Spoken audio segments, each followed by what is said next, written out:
Mesdames, Messieurs, bonjour et merci beaucoup d'être venus pour cette conférence de presse à la fin de la mission conduite par la présidence chinoise de la COI à Madagascar.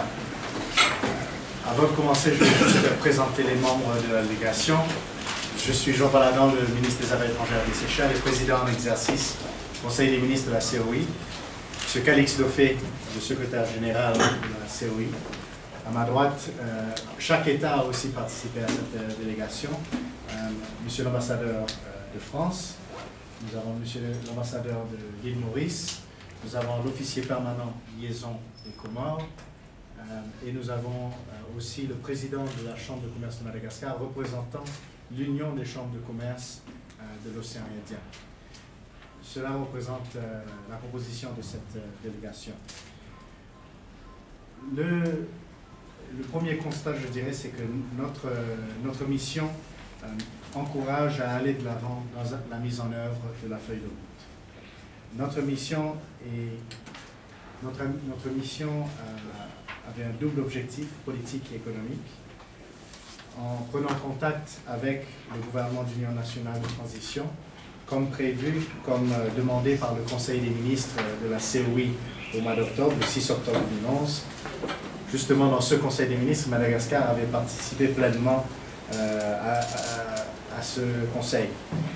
Et suite à la décision de ce Conseil, nous nous sommes rendus en mission à Madagascar pour faire contact avec le nouveau gouvernement de transition d'Union nationale.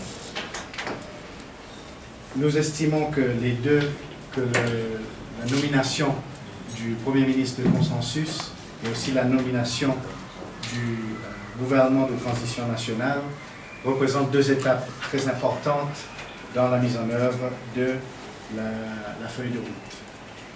Nous espérons aussi que les prochaines étapes, nous pensons aujourd'hui à entendre la formation du Conseil, et nous espérons que cela va continuer à contribuer à la mise en œuvre de la feuille de route. La COI reste fidèle aux valeurs de solidarité qui fondent son existence, et c'est dans ce contexte que cette mission a eu lieu. Nous avons eu des rencontres très constructives, et la délégation de la COI a parlé d'une seule voix. Les entretiens se sont déroulés dans une ambiance positive et constructive, et on était à l'écoute de tous nos interlocuteurs. Et nous allons faire un communiqué que nous allons distribuer, mais pour faire le sommaire, cette délégation de la COI apporte son soutien entier au Premier ministre de consensus, M. Jean-Omer Berziki, et au gouvernement d'Union nationale de la transition, désigné selon les dispositions de la feuille de route élaborée par la SADC. On félicite tous les signataires de la feuille de route pour la sortie de crise à Madagascar et les signataires du document portant cadre de mise en œuvre de la feuille de route du 14 octobre. On rend hommage au président Rajoli pour sa détermination à appliquer la feuille de route, et on incite les parties prenantes et l'ensemble des acteurs politiques malgaches à considérer durant une période transitoire la feuille de route comme un guide conduisant à un nouvel ordre constitutionnel et à une totale légitimité. On appelle à toutes les parties prenantes à contribuer à l'unité et la réconciliation nationale.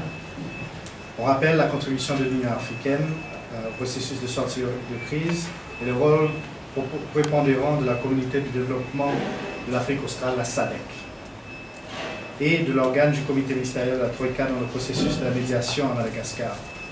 On apprécie à sa juste valeur l'exécution des étapes primordiales du processus de sortie de crise et les obstacles restants à franchir afin de préparer et d'organiser des élections crédibles, libres et équitables. On encourage les autorités de la transition à envoyer des signaux positifs vers la communauté internationale, la population et le monde des affaires en prenant des mesures garantissant la sécurité des personnes et des biens dans le plein respect des droits de l'homme et de l'état de droit. S'engage à apporter, en étroite collaboration avec la communauté internationale, son soutien politique, technique, matériel, logistique et financier au processus de transition en réponse aux sollicitations formulées par la SADC et l'Union africaine dans la feuille de route. Et on réaffirme son souhait de voir mise en place dans les meilleurs délais le bureau de liaison de la SADC à Madagascar en application de la feuille de route et propose de collaborer avec ce bureau. On s'engage, selon les décisions de son Conseil, à renforcer sa coopération avec l'Organisation internationale de la francophonie, en particulier en matière d'appui et d'assistance aux élections. On demande solennellement la reconnaissance internationale de la transition selon les dispositions de la feuille de route, et nous estimons que notre mission de la COI représente une reconnaissance de ce gouvernement de transition. On appelle aussi à la levée des sanctions, un appui coordonné au processus électoral, et on souhaite que cette première prise de contact avec le gouvernement d'Union nationale de la transition soit suivie d'échanges rapprochés pour renforcer la coopération économique au sein de l'espace économique et commercial de la COI, car l'amélioration de la situation économique doit permettre de cimenter le renforcement institutionnel. Pour terminer, on plaide pour un appui massif de la communauté internationale qui permettra de conduire le pays sur la voie du développement et de la croissance et d'améliorer les conditions de vie des populations après une crise dont la durée a profondément affecté économiquement et socialement le pays et l'ensemble de la région COI. Dans cette perspective, on envisage d'initier dans les meilleurs délais une table ronde des partenaires, investisseurs et bailleurs de fonds en faveur de Madagascar. Cela représente l'ensemble de nos recommandations dans notre communiqué et nous sommes bien sûr à votre disposition pour répondre à n'importe quelle question. Merci. La salle est ouverte. Je crois qu'il faut se rappeler que la sortie de crise se fera le plus rapidement en s'appuyant sur la feuille de route. La feuille de route, c'est le guide qui nous permet qui nous a permis déjà de franchir certaines étapes. Et je crois que c'est contre-productif d'avoir plusieurs, je dirais, dialogues au même moment.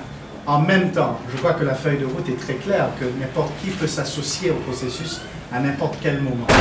Alors, c'est pas la présidence de la COI de passer des commentaires spécifiques sur la politique interne malgache, mais je crois que le message de notre mission, c'est que la feuille de route reste le seul guide de nos actions en tant que la communauté internationale, et ça devrait rester aussi le seul guide pour les actions du gouvernement de transition, mais tous les acteurs politiques à Madagascar. La feuille de route précise que toutes les personnalités malgaches ont le droit de revenir à Madagascar sous certaines conditions, bien sûr. Et la feuille de route aussi précise la souveraineté de l'État malgache, c'est-à-dire les lois malgaches en place. Alors, le retour des exilés, je dirais, ça dépendrait de beaucoup d'éléments.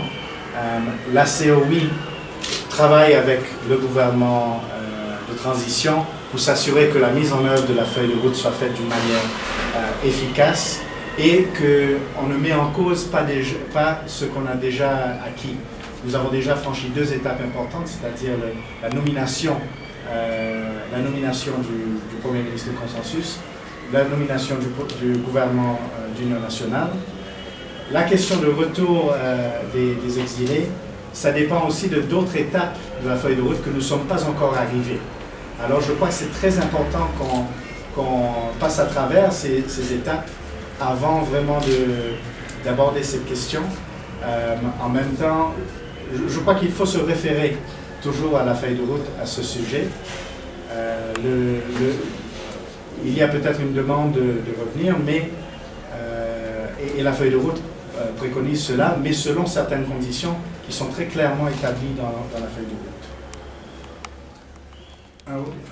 L'un des résultats de cette mission de la COI, c'est que nous allons faire un plaidoyer auprès de la communauté internationale de s'engager vers Madagascar. Parce que c'est très clair que la suspension des aides n'aide pas la transition, ça n'aide pas la population malgache. Alors, pour mieux appuyer le processus de transition, pour mieux appuyer et soutenir le peuple malgache dans cette période difficile, la COI s'engage à parler à toute la communauté internationale de s'engager à l'appui au développement, aux bailleurs de fonds de mettre les financements pour le développement de Madagascar et Nous allons organiser dans les meilleurs délais une table ronde des bailleurs de fonds, justement pour leur demander d'appuyer ce processus. Cela aussi, bon, il correspond aussi que nous allons demander aux bailleurs de fonds d'appuyer aussi le processus électoral, parce qu'une partie aussi de l'appui doit être au processus électoral pour s'assurer qu'il y a les moyens nécessaires, les dispositions nécessaires pour l'organisation des élections.